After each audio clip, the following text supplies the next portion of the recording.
My patient today is Joshua, who is a 3-year-old that presents with Down syndrome. He was also born with a ventricular septal defect and he has atlantoaxial instability on his neck. So these are some things that we need to keep in mind when making his therapy program, making sure that there's no contraindications and that we don't cause him any more harm while trying to help him with certain parts of the Down syndrome symptoms. We need to also make sure that while we're addressing that we're not doing anything to harm him with his other conditions. So, like his therapies, for example, we need to make sure that we're keeping track of his vitals, that we're not overexerting him, and things of that nature. So, the contextual factors that would affect this patient, I saw that he lives in a 2-story building. So, right now, he's not able to go up those stairs. His parents are carrying him using a stroller. So, this is definitely something that maybe a little further down the road, it's a little more advanced, but we definitely need to work on stair training. And maybe if we have to find some sort of modification to make it easier for him, just tools that can help the family and obviously help him to become more independent. So that's one of the biggest factors that I saw that would make a difference in his therapy.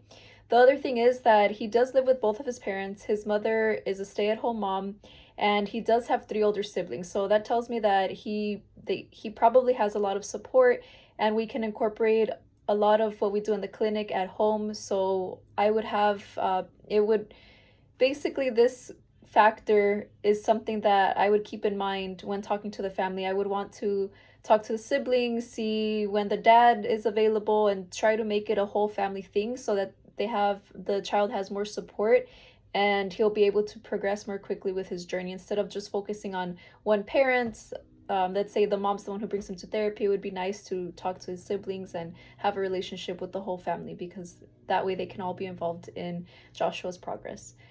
So one of the biggest concerns I would have with this child, as I mentioned earlier, is his atlantoaxial instability. So with that, we need to make sure not to make any sudden movements, to always support his neck, stabilize his neck, and teach him exercises and movements that would help strengthen that as well. So we definitely need to be careful with that. We also do not want to overexert him, because he does have a little bit of a heart condition because of the defect that he has. So again, we need to monitor vitals, make sure that he's able to tolerate the exercise, that we're not pushing him too far, too fast. And if we notice him like breathing heavy or sweating a lot, then we can definitely slow down and regress a little bit and just keep an eye on him on any symptoms that he might have. So that's definitely something that I would keep in mind.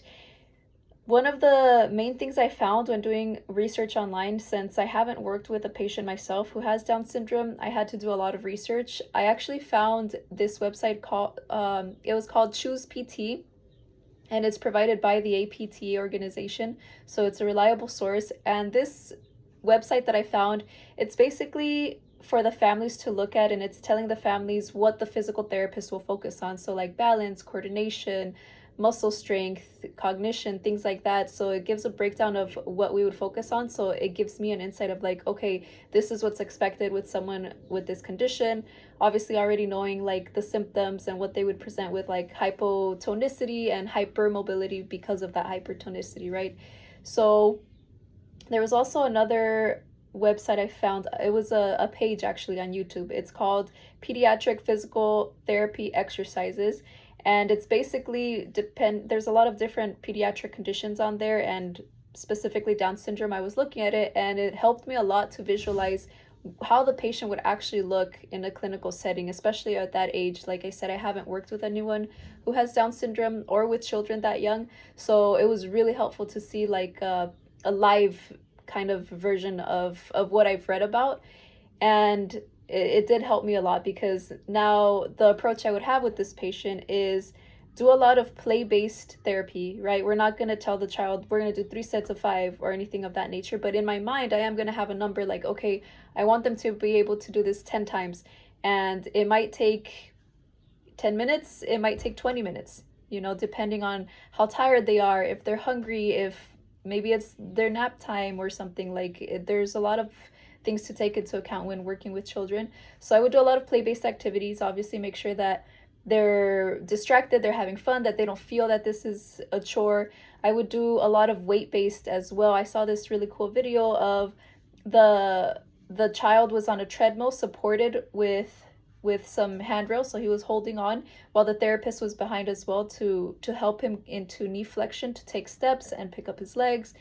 And then to distract him, she had his favorite movie playing in front of him, and that way he keeps his posture up too, right? Because he's trying to look at the screen. So that was a really good intervention because he's doing weight bearing, his upper extremities are supported, and it's play based because he doesn't know that he's exercising.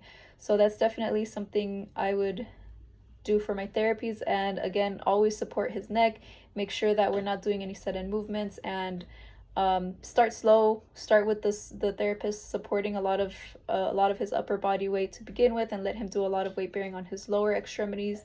Also, using orthoses on his lower extremities would help as well with the hypotonicity, so it can not force him into flexion, but kind of like give him that little that little bit of movement so that he goes into flexion when picking up his legs and trying to walk.